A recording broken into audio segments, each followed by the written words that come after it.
प्रतिलेखन संख्या 23। डिक्टेशन 80 शब्द प्रति मिनट।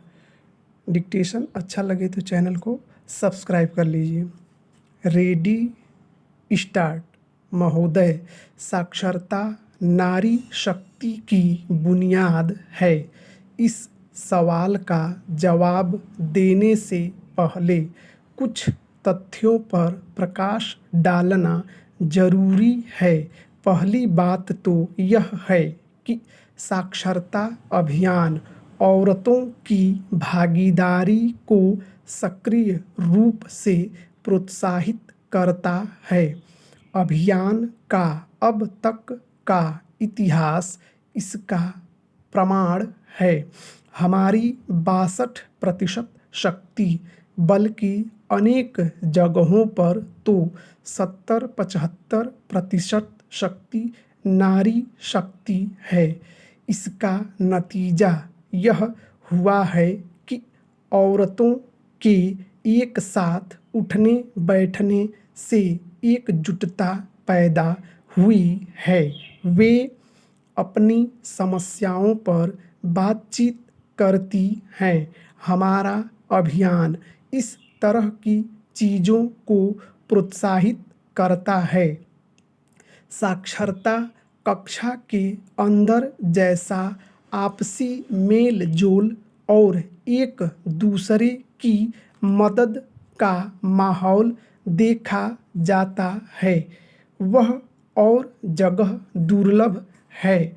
आप यह कह सकते हैं कि औरतें यहाँ अपनी दुनिया, अपनी समस्या और अपनी क्षमता का जायजा लेती हैं और आपसी आदान प्रदान से कई नई चीज़ें खुद के अंदर जोड़ती हैं।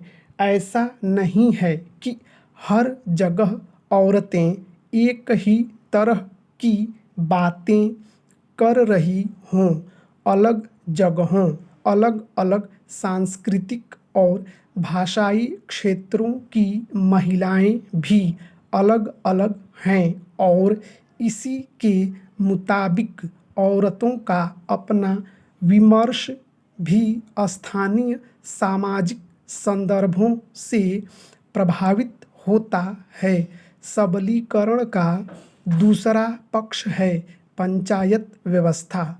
हमारे अभियान ने पंचायतों के चुनाव पर गहरा असर डाला है। शुरू में लोगों को तरह तरह के शक थे कि औरतों के प्रतिनिधित्व वाली बात चल नहीं पाएगी। गांव के मुखिया और ग्रामीण लोग अपने घर की औरतों को आगे कर देंगे, लेकिन बागडोर मर्दों के ही हाथ में रहेगी आदि। थोड़े ही समय में ये शक कच्चे साबित हुए।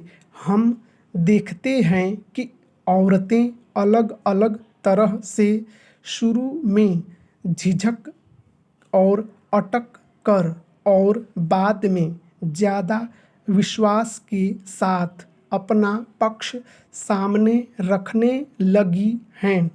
स्थानीय राजनीति पर इसका प्रभाव पड़ने लगा है। शुरू में पंचायतों में आई अनेक महिलाएं निरक्षर थीं। उनमें से बहुत सी महिलाओं ने पढ़ना लिखना सीखने की ज़बरदस्त कोशिश की।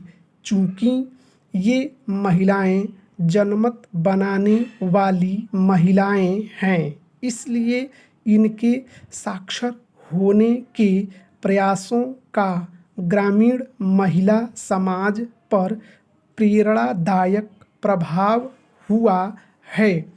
सबल होने की इस जद्दोजहद का तीसरा पहलू है महिलाओं द्वारा संगठित होकर बचत तथा किफ़ायत की स्कीमें चलाना। आर्थिक पक्ष सबलीकरण का बुनियादी पक्ष है। हमने अभियान के तहत 5 लाख रुपए की मूल जमा राशि संचित की है। स्टॉप।